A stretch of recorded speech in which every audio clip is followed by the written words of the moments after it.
29 मई को छत्तीसगढ़ के पहले मुख्यमंत्री अजीत जोगी की पुण्यतिथि मनाई जाती है। इस बार उनकी 5वीं पुण्यतिथि मनाई जा रही है। उनकी इस जीवन यात्रा को याद करते हैं और उनके योगदान को श्रद्धांजलि अर्पित करते हैं। एक साधारण आदिवासी परिवार से निकलकर उन्होंने छत्तीसगढ़ को नई पहचान दी और अपनी मेहनत, लगन और नेतृत्व से लाखों लोगों के लिए प्रेरणा बने। अजीत प्रमोद कुमार जोगी का जन्म 29 अप्रैल 1946 को अविभाजित मध्य प्रदेश के बिलासपुर जिले के पेंड्रा में हुआ था, जो अब गुरिल्ला पेंड्रा मरवाही जिला है। एक आदिवासी परिवार में जन्मे जोगी ने अपनी प्रारंभिक जिंदगी में कई चुनौतियों का सामना किया, लेकिन शिक्षा के प्रति उनकी लगन ने उन्हें नई ऊंचाइयों तक पहुंचाया। भोपाल के Maulana Azad national institute of technology में मैकेनिकल इंजीनियरिंग की डिग्री और दिल्ली विश्वविद्यालय से कानून की पढ़ाई पूरी करने के बाद 1968 में वे भारतीय प्रशासनिक सेवा IAS में शामिल हुए।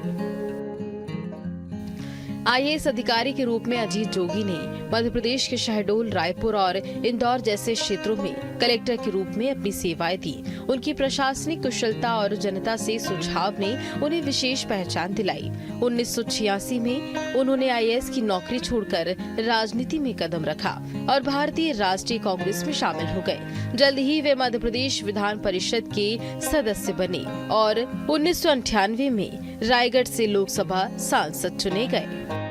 उनके जाने के बाद देखिए, मैं उनका एक पारिवारिक सदस्य हूँ और बहुत दिनों से मैं जब राजनीति में आया था तो मैं देखा कि इस क्षेत्र में उनके जैसा जनाधार वाला नेता पूरे छत्तीसगढ़ में नहीं हुआ है। ये तो हम सबके लिए एक अपूर्ण क्षति थी उनका जाना, और एक ऐसे समय विषम परिस्थितियों में उनका चले जाना इस राज्य के लिए नहीं बल्कि हमारे गांव के लिए भी। हर किसी के दिल में वास करते थे हमारे साहब, और हम परिवार के सदस्य के नाते आज उनके साथ कंधे पे कंधा मिलाकर खड़े हैं। इस जिले के लिए उन्होंने क्या नहीं किया, और उनके जाने के बाद आप देख ही सकते हैं कि इस जिले में और कुछ हो भी नहीं रहा है। आज अस्पतालों से लेकर सड़कों से लेकर हर चीज एक भ्रष्टाचार उजागर है। किसी प्रकार का कोई भी सहायता अब इस राज्य में और इस गांव में नहीं रह गया है। एक हमारा घर का छत थे वो, हमारी घर की छत थे वो इस गांव के लिए। न जाने कोई भी पार्टी से आया हो, वो हम सदैव उनका सहयोग करते थे, और उनके जाने से तो हम लोगों को तो भारी नुकसान हुआ ही है, परंतु आज इस जिले के विकास के कार्य भी रुक गए हैं। 1 नवंबर 2000 को जब छत्तीसगढ़ एक अलग राज्य बना तो अजीत जोगी को इसका पहला मुख्यमंत्री बनने का गौरव प्राप्त हुआ। 2000 से 2003 तक अपने कार्यकाल में उन्होंने राज्य के विकास की मजबूत नींव रखी। सड़कों, स्कूलों और आदिवासी कल्याण के लिए उनकी योजनाओं ने छत्तीसगढ़ को नई दिशा दी। उनकी दूरदर्शिता और नेतृत्व ने राज्य को नई पहचान दी, जो आज भी लोगों के दिलों में जीवित है। 2003 में एक कार दुर्घटना ने अजीत जोगी के जीवन को बदल दिया। इस हादसे में वे गंभीर रूप से घायल हो गए और व्हीलचेयर पर आ गए, लेकिन उनकी अतमय इच्छा शक्ति ने उन्हें कभी हारने नहीं दिया। उन्होंने न केवल राजनीति में अपनी सक्रियता बनाए रखी, बल्कि अपने संघर्ष को और मजबूत किया। इस दौरान उनकी पत्नी डॉक्टर रेणु जोगी और बेटे अमित जोगी उनके सबसे बड़े सहारा बने। 2016 में कांग्रेस से मतभेदों के बाद अजीत जोगी ने अपनी खुद की पार्टी जनता कांग्रेस छत्तीसगढ़ JCCJ का गठन किया। इस कदम ने छत्तीसगढ़ की राजनीति में एक नया अध्याय जोड़ा।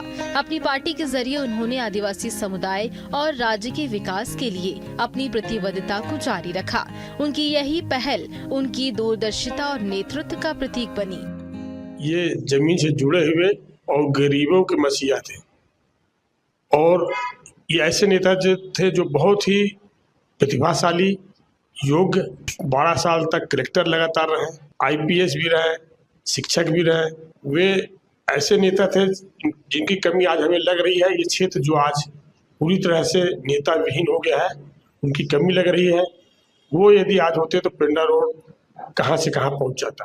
देखिए, अजीत जोगी जी GPM जिला छत्तीसगढ़ से ऊपर उठकर पूरे राष्ट्र के नेता थे। बहुत ही बिरले ऐसे लोग जन्म लेते हैं जैसे अजीत जोगी थे। एक जीवन में आईपीएस, आईएएस, इंजीनियर, टॉपर और ऐसी बहुत सारी चीज़ें जो व्यक्ति कल्पना नहीं किया होता अजीत जोगी को मिली है। विद्वान थे, समझदार थे, राजनीति के चाणक्य कहलाते थे। तो निश्चित रूप से उनकी पुण्यतिथि भव्य रूप से बनाई जाएगी। हम सब लोग इकट्ठे रहेंगे और उनकी पुण्यतिथि में आसपास के सब लोग इकट्ठे होते हैं।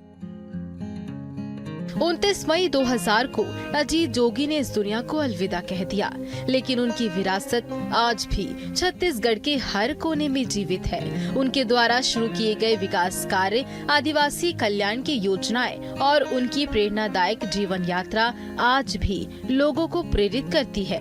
उनकी पुण्यतिथि पर छत्तीसगढ़ उन्हें श्रद्धांजलि अर्पित करता है और उनके सपनों को साकार करने का संकल्प भी लेता है। अजीत जोगी जी, अगर एक ही शब्द में मुझे उनको डिस्क्राइब करना है, उनकी व्याख्या करनी है, तो वो संघर्ष, वो बेहद संघर्षशील व्यक्ति थे। एक बहुत ही सामान्य परिवेश में उनका जन्म हुआ, एक गरीब परिवार में जन्म हुआ, लेकिन अपनी संघर्षशीलता के कारण वे एक ही जीवन काल में इंजीनियरिंग के गोल्ड मेडलिस्ट भी बने, आईपीएस अधिकारी भी बने, आईएएस अधिकारी बने, कलेक्टर रहने का उनका आज भी ऑल इंडिया रिकॉर्ड कायम है। हमारी देश की जो सबसे बड़ी संसद है, राज्यसभा, लोकसभा, विधानसभा, उसके सदस्य बने।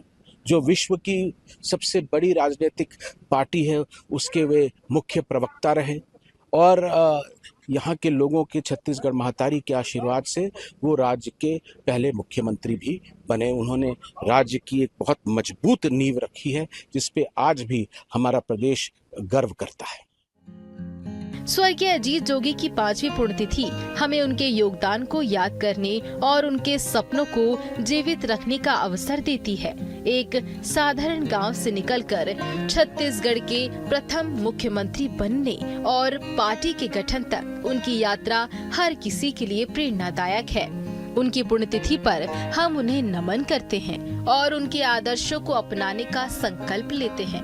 छत्तीसगढ़ के इस महान सपूत को हमारा सादर नमन।